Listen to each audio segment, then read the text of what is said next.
হাদিসের মধ্যে আসছে হযরত জাবের ইবনে আব্দুল্লাহ রাদিয়াল্লাহু তাআলা আনহুকে নবীজি সাল্লাল্লাহু আলাইহি ওয়াসাল্লাম বলছেন, হে জাবের, যখন তুমি রাত্রে ঘুমাতে যাবে তখন 4টা কাজ করে তারপরে ঘুমাবে। 1 নম্বর, তোমার ঘরের বাতি নিভাই ফেলবে। 2 নম্বরে, তোমার পানপাত্র যেটা মানে পানি খাওয়ার গ্লাস, পানি খাওয়ার জগ, পানি খাওয়ার কলসি, এই পানপাত্রটা ঢেকে ফেলবে। 3 নম্বর, খাদ্যদ্রব্য যদি তোমার থাকে বাসনে, প্লেটে, গামলায়, হাঁড়িতে, খাদ্যদ্রব্যের মুখকে বন্ধ করে দিবে। আর 4 নম্বরে রাসূলুল্লাহ সাল্লাল্লাহু আলাইহি ওয়াসাল্লাম বলছেন, দরজা বন্ধ করে ঘুমাবে। খোলা দরজায়, খোলা অবস্থায় তুমি ঘুমাবে না, দরজা চাপায় দিয়ে তুমি ঘুমাবে। এই 4টা নির্দেশনার অন্যতম একটা হচ্ছে আলো বন্ধ করে দেওয়া। মুহাদ্দিসিনে কেরাম এটার ব্যাখ্যা করেছেন যে আল্লাহ রাসূল সাল্লাল্লাহু আলাইহি ওয়াসাল্লাম এটা কেন বলেছেন। এর অন্যতম একটা কারণ যে আগে ছিল খোলা বাতি, যেই বাতি, কুপি বাতি, লাইট বাতি, যেইটার আগুন থাকতো। সুতরাং এই আগুন জ্বলায় দিয়ে রাসূলুল্লাহ সাল্লাল্লাহু আলাইহি ওয়াসাল্লাম অনিরাপদ করে মানুষকে ঘুমাতে চান না, এই জন্য এটা বন্ধ করতে বলেছেন। বিজ্ঞান আরো ব্যাখ্যা করেছে, সুন্নাহ কেবল ওইটার সাথে নয়, 1450 বছরের সাথেও রিলেটেড। সুন্নাহর এই বিজ্ঞান তারা বলতেছেন, মানুষের যখন রাত্রেবেলা ঘুমায় তখন সবচেয়ে বেশি গুরুত্বপূর্ণ যে হরমোনটা তার উৎপাদিত হয় সেটা কি? সেটা হচ্ছে মেলাটনিন, না?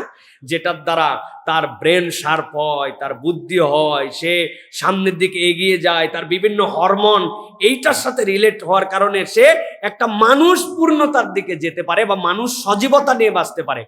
তারা বলতেছেন এটা যদি রাত্রেবেলা একদম গভীর অন্ধকার হয় তাহলে সবচেয়ে বেশি মেলাটনিনটা উৎপাদন হয়। তাহলে সুন্নাহ তো এটাও আমাদেরকে শেখাচ্ছে যে আলো যে বন্ধ করতে বলেছেন আল্লাহ রাসূল সাল্লাল্লাহু আলাইহি ওয়াসাল্লাম, সেটার এটাও একটা কারণ। তবে যদি ঘরের মধ্যে আপনার বাচ্চা থাকে, শিশু থাকে, যেটার জন্য আপনি মনে করতেছেন যে ওইটা তার জন্য অনিরাপত্তা হবে, তাহলে মৃদু লাইট জ্বালানো যেতে পারে। এক্ষেত্রে একটা দৃষ্টিভঙ্গি আছে, আধুনিক যারা এগুলো নিয়ে গবেষণা করেছেন, সেটা হচ্ছে যে পূর্ণ বাতি যেটা, সেটা নিভাতে বলা হয়েছে। এখন বলেন তো ভাই, আপনি ঘরের মধ্যে ঢুকছেন, ঢোকার পরে বলছে ভাই আলো দাও, তো আলো দাও। ঘরের মধ্যে ঢোকার পর আলো দাও মানে কি? ডিম লাইট দাও না বড় আলো দাও? বড় আলো দাও। তাহলে আপনি বড় আলোটা নিভাই ফেলেছেন, প্রয়োজন হলে যেটা একদম মৃদুমন্দ সেই আলোটা আপনি চালু রাখতে পারেন। সেটা আপনার জন্য নাজায়েজ হবে না, খেলাফে সুন্নাহ হবে না। তবে আপনার জন্য উপকারিতা এবং সুন্নাহর কাছাকাছি থাকা, যে যতটুকু আলো মুক্ত ভাবে আপনি শুতে পারেন।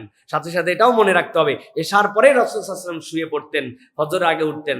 আপনি আলো টালো একবারে ঘুটঘুটা অন্ধকার করে শুইছেন 2টার দিকে, আপনার এই হরমোন বিজ্ঞানীরা বলছে উৎপাদিত হবে না। আপনার এই হরমোন বের হওয়ারও টাইম আছে, এশার পরের থেকে মধ্যরাতের আগে এই পর্যন্ত মানুষের শরীরে এই হরমোনটা ছাড়ে।